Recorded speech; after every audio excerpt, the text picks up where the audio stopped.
Every day, the heart creates enough energy to drive a truck 20 miles. In a lifetime, that would be to the moon and back. So when you tell somebody that you love them to the moon and back, that means, in essence, that you love them with all the blood that your heart will pump for your entire life.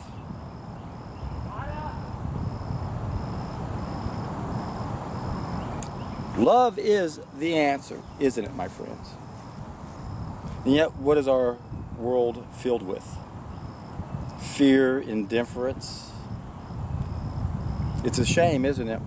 It's a shame that we even have to tell somebody to be loving, that we have to give them any kind of guidelines on how to behave, when all we should do is just give them guidelines on how to live. Not how to treat other people, but how to live, how to eat, how to satisfy our needs. Because when we do that, it changes who we are. We feel differently about everything. And this is something we cannot intellectualize. I can't come here and explain this to anybody who has never experienced it. It truly is a revelation, and that's why I love my YouTube channel. That's why I love some of my subscribers that continually pour your experience out to others to let them know what type of transformation this can make in our lives, how it can add more love to our lives, how we realize that we're making things complicated. Anytime we focus on our to-get list. Remember, we have a to-do list in the second stage of knowledge, and then there's that to-get list in the third stage of knowledge. We get tricked many times when people talking about what's in that third stage, what we manifest. Are we loving? Are we kind? Are we cooperative? We should be, and we shouldn't have to be told about it. That's what's so exciting about an idea whose time has come. That's what's so exciting about taking responsibility on the hero's journey. By testing an idea's time has come, so we can see what we're missing. Why? So we can add more love into our lives. So we can feel the connection around everything around us, and we're going to want to make everything better. The average person is so separated from this experience that we can't relate to it.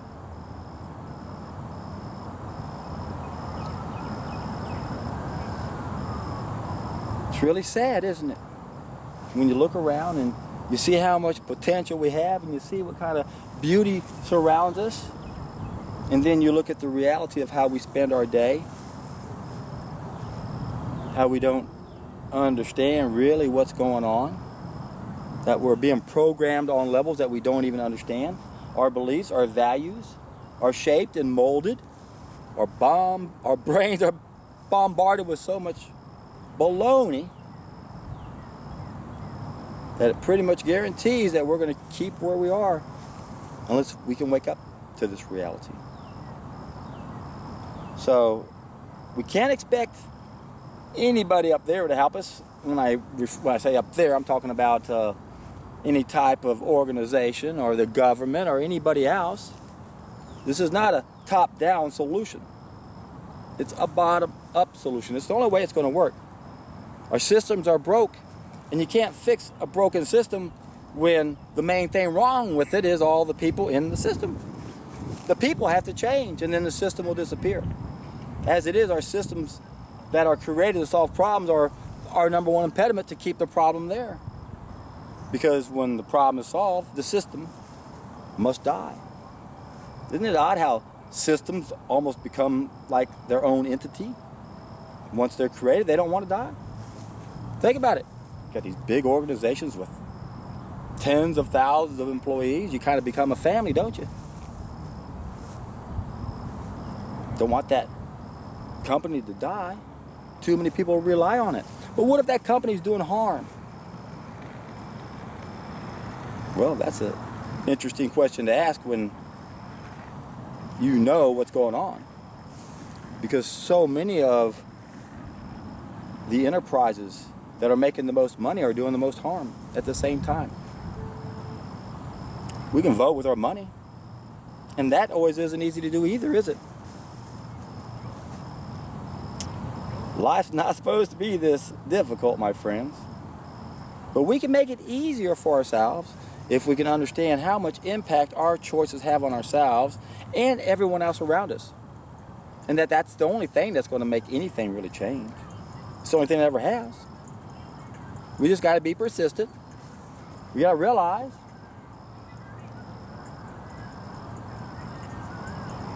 that most people just aren't ready for this. It's heartbreaking to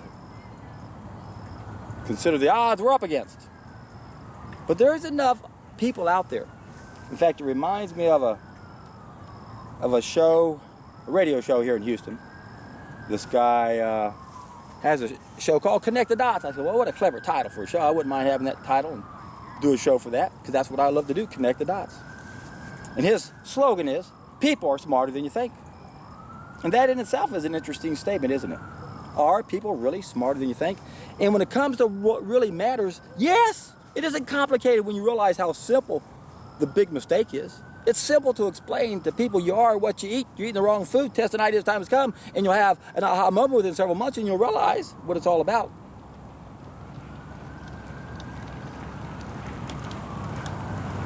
But how do you get them to do it? That's, of course, the tricky part. That's why we have to reach the tipping point. If we can't get enough people doing this, people are going to really struggle. Despite the unbelievable transformation we go through when we take a solid food vacation. It really does take our life to a whole nother level that you can't understand until you do it. When we bump up the biophotons and flush out that cesspool, the serpent in our bellies, it's a whole new life. And then your life has meaning. You can realize that you're going to find people, if you just search, that need this information. And we know the best thing we can do is be a glowing example. Who's jumping on me over here? A horsefly or something wanting to jump on me. So I want you guys to keep doing what you're doing. You're helping me stay motivated. I appreciate that. I'm trying to help you guys stay motivated. I'm trying to help you see as many pieces of the puzzle, because you can't connect dots if you don't have the dots. So yeah, I think people are plenty smart enough to figure out that got a small group of people controlling us. Money is the absolute tool of control. Health is the ultimate tool of control. That's how we're being controlled. We don't know how to live. It's really pretty simple. When you change your diet, that becomes a simple reality. But otherwise, are people really smarter than they are? Again, when it comes to what really matters, yes. With everything else, no, because our brains have been bombarded with so much bullshit that we're literally brain dead. And we can't even entertain an idea that goes against what we think. And when I think of one's ability to connect the dots, I realize that it is just as limited as free will. I remember studying free will several decades ago. I love reading what people think about certain profound issues and looking at what everyone says and evaluating everything and trying to see if anybody agrees, and if they do, group them into categories and try to make sense out of each thing everybody says, and then come up with my own version. And that's what I've done with free will. And I like my version better than anybody I've ever studied. In fact, no one's ever said what I've said. And I'm going to tell you right now what it is. Free will is limited by our experiences, and then for some also by our imagination and our ability to conceptualize. And I understand that because I've got a great imagination. I have that ability to conceptualize. So I can think of things that don't exist. Otherwise, everyone else, your free will is going to be limited to what you know, what you've experienced. Oh, John, we have free will. Do we? I didn't have free will the first 36 years of my life. I didn't even know I shouldn't cook my food. How can I have free will when I don't know not to make the number one mistake our species has made? So it is with one's ability to connect the dots. Same thing. We're limited by how many pieces of the puzzle we have. How many dots do you have? Can't connect dots you don't have. That's the problem most people have when they are out there trying to explain what they think the solution is. And I've been doing this for over 28 years. So this is all I do is is try to gather as much information as I can. I love studying anybody who thinks they got a solution and hoping I might find a piece I don't have. And then, of course, I love saying, okay, I see what you're saying, but look what you don't understand. It's the raw food, cooked food connection. If you don't understand that connection, you're clueless. Totally clueless. Oh, Ron, John, what's so wrong with eating broccoli? You're going to tell me that's going to make me a bad person? We have to realize the harm that cooking does. And as Plato said, whatever deceives men seems to produce a magical enchantment. We have to understand what it's done to us. It's put us under the hunger spell. We're not supposed to feel hunger down here. That's a sign you're eating the wrong food. It's supposed to be a water in the throat, a pleasant sensation. So something's wrong with us. We lack the knowledge of how to live, and we'll never solve any problems because we can't connect dots. We don't have knowledge of how to live. How can you connect that dot to anything else? You can't. But I'll argue with you because I got an asshole and I got an opinion. I'm going to use them both. Oh, don't you love people? You know, ignorance is an interesting subject in itself because we're all ignorant. And one should never take offense to being called ignorant. But then, when people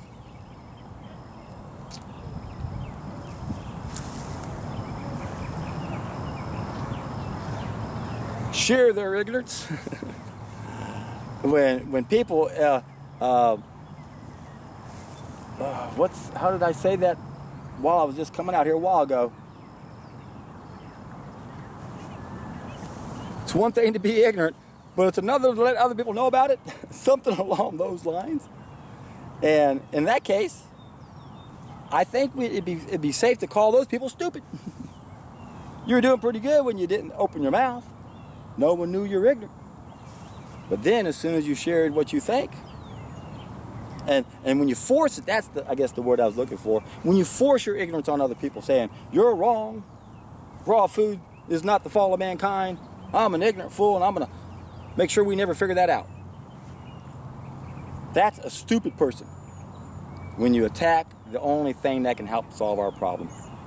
Most of us are ignorant on that. There's nothing wrong with that. But when you forcibly try to fight the truth, that's a stupid person.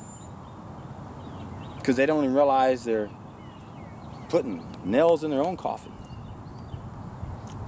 Ignorance, again, is an interesting concept. I was thinking of an analogy I've used before. I even did a video on this and referred to it several times. And I was just kind of spontaneously thinking about it. Kind of came up with another analogy I'd like to share with y'all. And it has to do with our belief system. You see, our belief system can be represented in my special teaching tool in two boxes in the first stage of knowledge. Remember, 3 stages of knowledge. First stage is the knowledge we acquire. It's our belief systems, the things we think. We have knowledge in the top graph and false knowledge on the bottom. Now, our belief system can be represented by circles inside both boxes. The problem with the circle in the box of false knowledge is we superimpose that and put it up there in this box. And now when we look for the truth, we say it can't be true because I already have the truth inside my circle.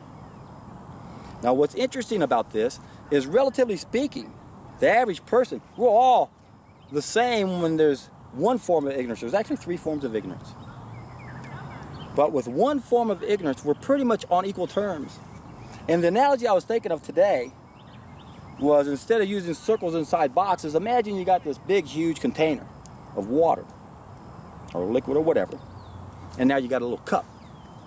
So in my first analogy, where our belief system could be represented by circles inside boxes, so what we have on the top box is we have a box of knowledge, and then there's a circle inside that. So let's just forget the box of false knowledge for now. Let's just focus on that, the box of knowledge, where we've got a big old box and a circle inside that. Now, our knowledge is that circle inside the box. And everybody has all these different sized circles. Follow me on that? Now imagine we've got a big old body of water. It's a big old tanker, whatever. And you got a cup. Now, I might have a big old mug.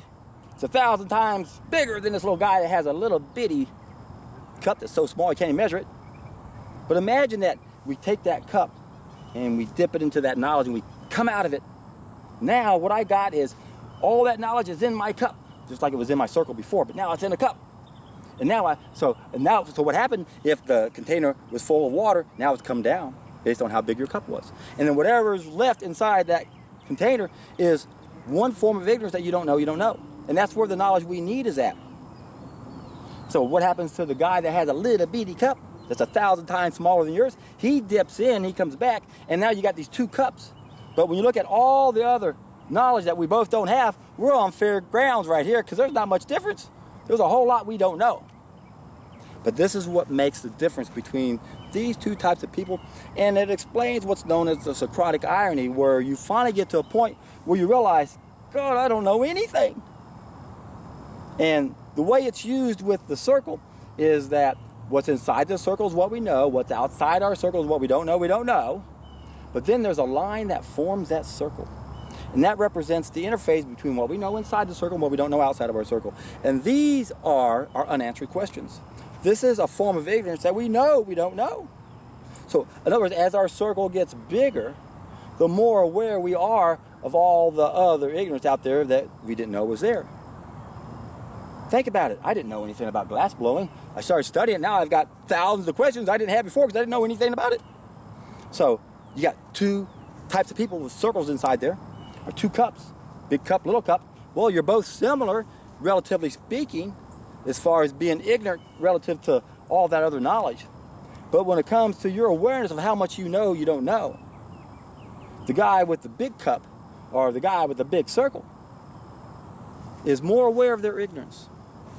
And there's nothing wrong with being ignorant. But when you force your ignorance against the only thing that can turn our planet around, you're guilty of no man is clever enough to know all the evil he does, by that Frenchman whose name I can never pronounce. Yep, life is tricky. Life is tricky. Most of us are hurting. People usually aren't unkind unless they're hurting. Always remember that, folks. On the message board, you're going to see some people come at you with somewhat of an attitude, keeping in mind that 93% of communication is nonverbal, so it's not easy to communicate on the internet. But if someone's being unkind to you, it's a good chance that's what happened to their whole life. And that's all they know, and that's all they can do. So we want to find how to love those people. That's the tricky part in life right now, isn't it? It's easy to love the people in life that you love, that do good things for you and stuff, but how do you love that one person that's just so obnoxious and they don't have enough pieces of the puzzle, they couldn't connect any dots if they wanted to, and yet they go on to message boards and don't like somebody, so who cares what their message is? They're going to come out there and do anything they can to push the buttons. You know, I've seen that happen so long on message boards. I got to a point where I couldn't stand communicating. In fact, that's one reason why I don't like to want to start a conversation on my comment section on my YouTube. I don't like communicating this way. I don't like it. I don't like it. It takes too long. What I could do in a matter of seconds and have complete comprehension can drag out for hours, and two people are going to be angry at each other because you don't understand what each other's saying. So I've really rambled a lot on this video, and I guess the whole message is it's all about being more kind, more loving, more understanding. Once you've taken a solid food vacation, you realize everyone has a good excuse for struggling. I did okay, even though I had a 20-pound cesspool in me, but I noticed a big difference in how I went about everything. It was quite interesting to see how it happened. And what was more fascinating is as you're on a solid food vacation and you're getting horrible stuff out of you, you can almost feel the effect from it immediately. Or I did, at least. In fact, I can recall like it happened yesterday. I'd get something old out of me and I would just tinkle all over going, wow, that is so intense. Had no idea that one little bitty turd was affecting me like it does and makes some people turds. They can't help it. So be kind, my friends, for everyone you meet is fighting a great battle. Be aware that there are psychopaths, can't find good in everybody, unfortunately. And that's the saddest epiphany I've had recently. I always wanted to find good in people, but now I realize none exist in some. You sure want to give people the benefit of the doubt, but you don't want to set yourself up. And that's not an easy thing to do with the way the world is right now, because we have infiltrators, controlled opposition everywhere. And I can speak from experience when I was on a vegan radio show here in Houston. We had COINTELPRO infiltrate us. And I've told the story before, but I'll never forget the day I first met her. Man, my spidey sense went off the wall. Man, I could sense this was an evil woman. Just like I can see people anywhere, I can just look at them and I can sense there's something missing. It's like you can see it in their soul. But remember, you never know for sure how they're struggling, what they're going through. And again, I'm rambling and rambling and rambling. Didn't really know what I wanted to talk about today, to be honest with you. Except that it's just such a beautiful day. We had 2 horrible days out of nowhere where it was cold and rainy and wet. And finally, it's 78 degrees right now. It's absolutely beautiful here in Houston. I don't know what kind of view you've got here. I've been here many times, but these little guys are growing up. I think you might be able to see them. And what else can I say? I can't really think of anything else. All we can ask of ourselves, and for those who want to help, is stay positive. It can be difficult sometimes. Sometimes you wonder if there's anything we can do to get through to people. And of course, that's when you realize, no, you got to accept the fact that a huge percentage of the people aren't ready for this, which is why we got to work that much harder to find that small group of trim tabs out there who want to make something out of their life that they can really be happy about. So ask yourself a question.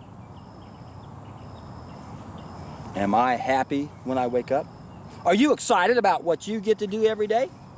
If not, it's time to join the hero's journey, I guarantee you. When you do, you're in for a treat.